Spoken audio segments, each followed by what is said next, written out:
Okay, part two of what the hell is hell? All right, and there's other topics that I need to cover and do a part two or maybe even a part three on. And you know, sometimes the wires get crossed, and nevertheless, who we are at this particular topic and go over it. I kind of just wing it, guys, as things come to me, or things that I may be pondering on, or even things that I hear from other people on a day-to-day basis. And oftentimes when you're having conversations with different people, you kind of get a worldview aspect of what people are thinking currently. So then you can kind of go after a particular topic with that kind of backdrop in mind. So here we are again at what the hell is hell? And just to cover, well, not even. Let's just move forward now. And I want to say, first off, I should have said this in the first video in talking about hell. And let me just be more didactic in my approach and in this particular video. And again, I don't like to spend a whole lot of time just rambling on, but if we could just get to the crux of the matter.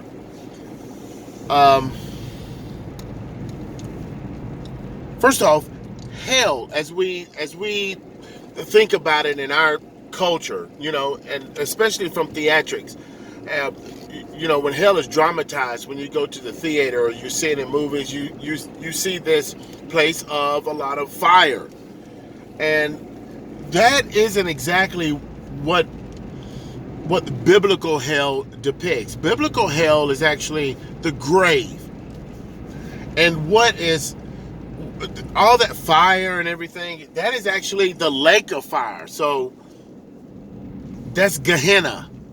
And if you do your research, you'll see that the word is not really interchangeable with the word hell, which is the word Sheol.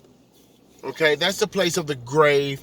And before I go too far, and we may get into it later, there is a in-between place. And it's not the place of purgatory as Catholicism may describe it or define it. Okay, and again, maybe in this later in this video, or more likely another video, we'll talk about this middle place. But just know, I'll just throw this out: paradise.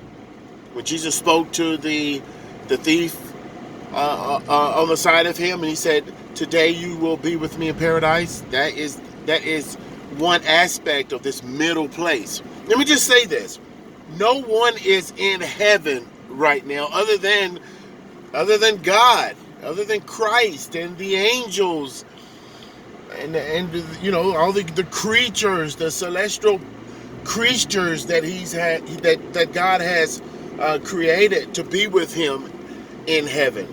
Okay, as far as any one of this Jesus went off to prepare a place for us, and then he's going to come back and get us, and we're going to go to that place. So in light of that, no one is in heaven.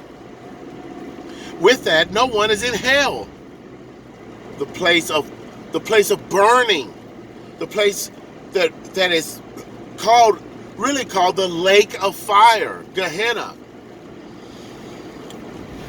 Let me point this out to you: death, hell, and the grave are all going to be thrown into the lake of fire. Okay, so that's very important for you to understand. Let me say it again: death, hell, and the grave are going to be thrown into the lake of fire.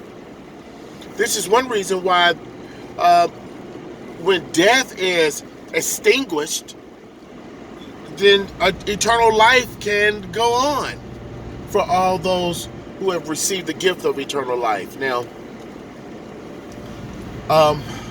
so that's very important. When the first video again, that should be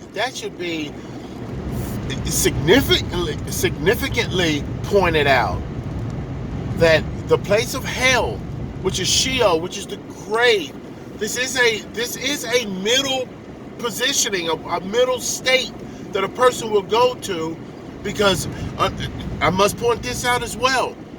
don't have a misunderstanding that there's soul sleep.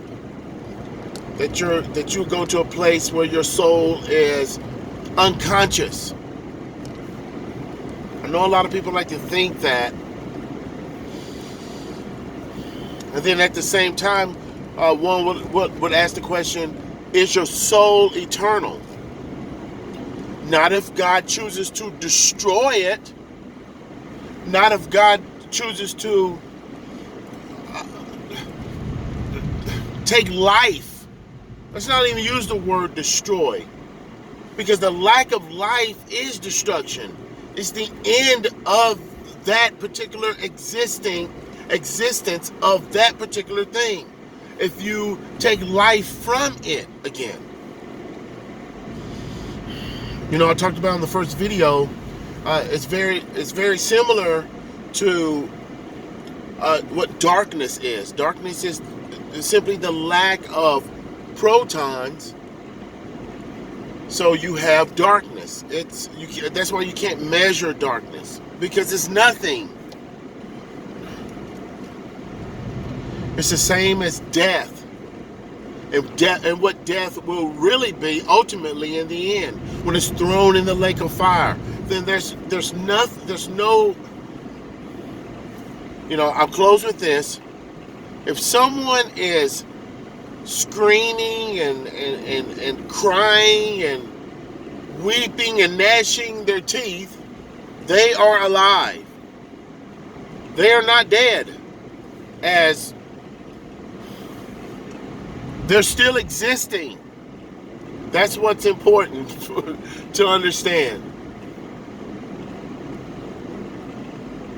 And the lake of fire will do all things to those things that are thrown in it. They will be destroyed. They will cease to exist. And I'll talk to you guys next time. God bless you.